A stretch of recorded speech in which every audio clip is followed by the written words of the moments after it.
All right, I'm going to record doing the site columns. I'll just start from the homepage.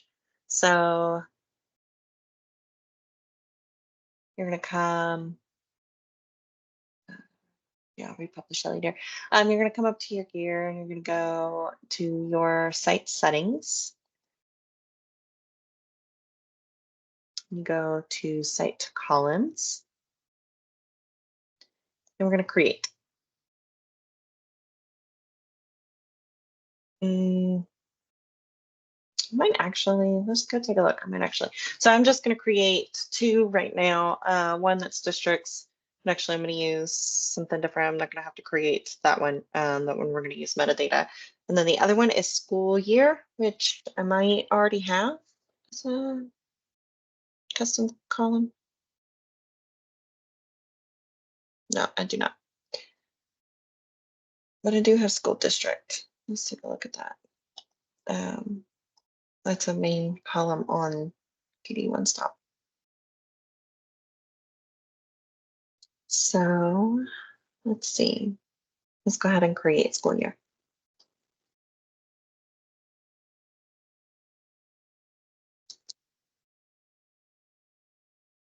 When I create them, I like to remove spaces. So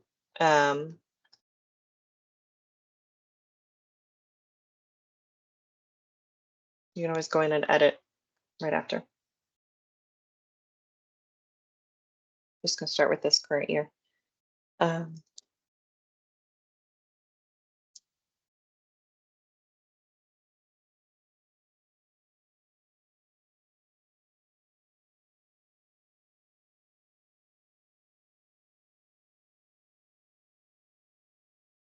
don't know how many they need. I'm gonna delete default value. Require it contains information. So they've got several years before anybody has to worry about it again.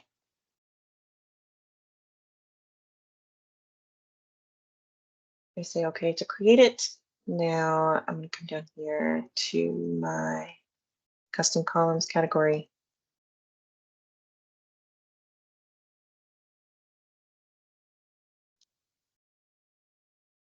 Now, if I were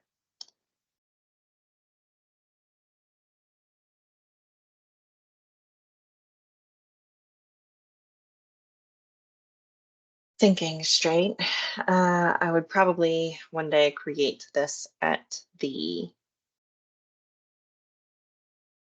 one stop level and then be able to use it everywhere. But just going to create that here. So then we go to each library and we are going to add them from the library settings.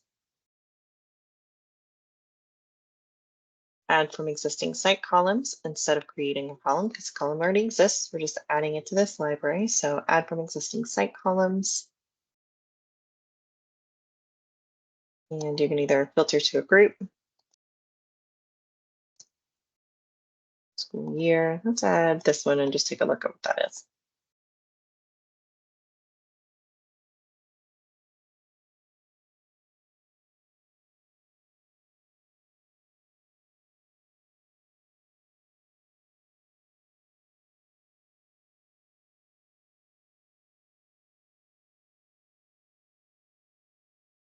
We'll just use that one. That one's fine.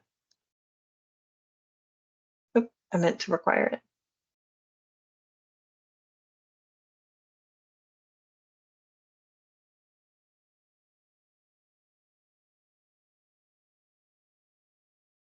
Now, whatever we do to one, we do to the other.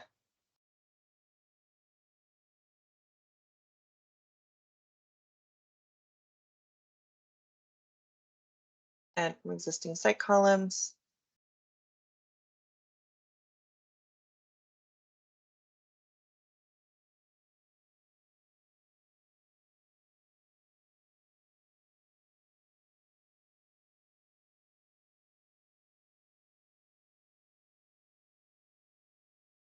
They don't have to be required on the documents library.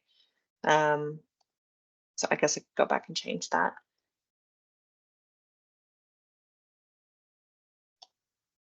You do want to require them on the submission library because you want to try to force, even though they could bypass it, you want to try to force them to enter that. You at least want it to like call it out. So a couple other things I'm going to do. I'm going to go to show hide columns because I don't necessarily need modified and modified by, but I want created and created by. I'm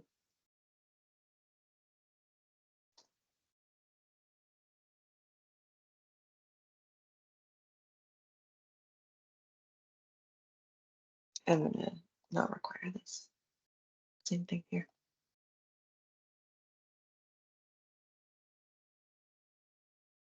So in the documents library, none of them required. I changed the view to be created and created by. I moved over these two columns closer to the file name. On the document submission, I am going to do the exact same thing to the view. I'm going to move school year and school district over. I'm going to show hide columns and change this to created and created by.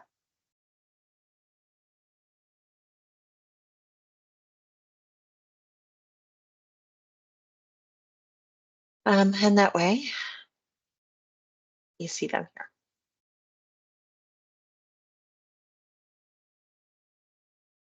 So let's edit and just make sure those. So a lot of times too, like if you add new columns, you have to come back and you have to edit this and you have to select these columns, otherwise you won't see them there, which wouldn't be very helpful. So now I'll show you what that looks like, what that list properties looks like. So I'm gonna go find just a demo document here.